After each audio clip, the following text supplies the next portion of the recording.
We continue our reading of God's Dream for You, The Chosen, a morning devotional by author Dwight K. Nelson.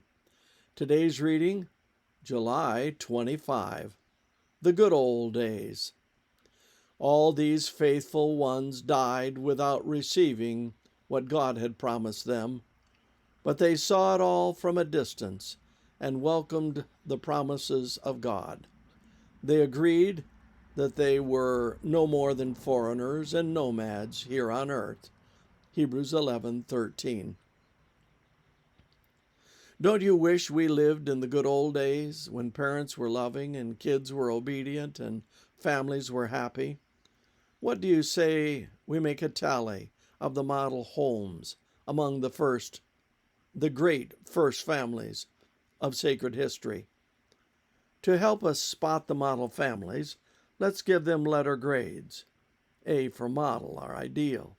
C for average, and F for failing. Here we go. Adam and Eve.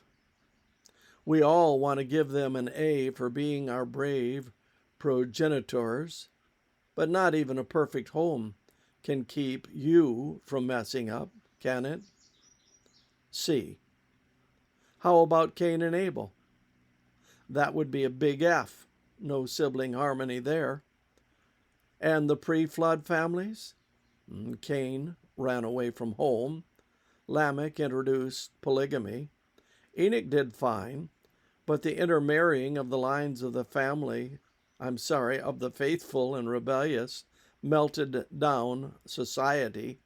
C or F, or in between for the whole family tree of them. Noah and Mrs. Noah and the boys. An embarrassing ending to the family, but let's be generous. C. All right, B+. Abraham and Sarah, a happy, childless couple, but they lied to their neighbors to keep hubby alive. Then the Hagar meltdown was one pretty mess, wasn't it? One husband and father, two wives and mothers, and a couple bratty stepbrothers. A charitable grade would have to be C, wouldn't it? Were Isaac and Rebekah any better? They certainly seemed happy, though they were also childless and liars.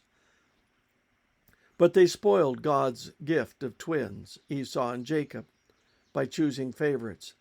It was all downhill from there. Grades? C for the parents and an F for sibling rivalry. Was it any better for Jacob and sister wives Leah and Rachel? 2 concubines and 12 sons, one of whom slept with Jacob's daughter-in-law, and 10 of whom plunged the internecine conflict to shameful depths in selling their half-brother as a slave. Grade for Jacob and company? F-. I could find only one marriage without stain, Joseph and Asenath. Give them an A. The good old days? Are you kidding? The community of the chosen was in family meltdown from the beginning. If misery loves company, we ought to all be happy, because it's good news. The God of the chosen takes us as we are, dysfunctional, vulnerable, and weak, and still loves us and still leads us, broken families and all, until we reach the promised land. This concludes our reading today of God's Dream for You, The Chosen. P.S. here.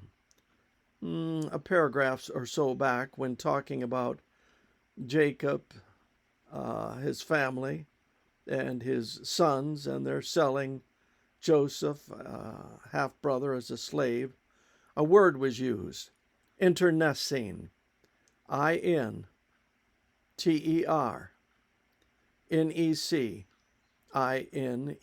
internecine, I-N-T-E-R-N-E-C-I-N-E, internecine. It has to do with a group conflict. So, the word for today, internecine. And now this really truly does conclude the reading for today of God's dream for you, the chosen. What's the word? Internecine.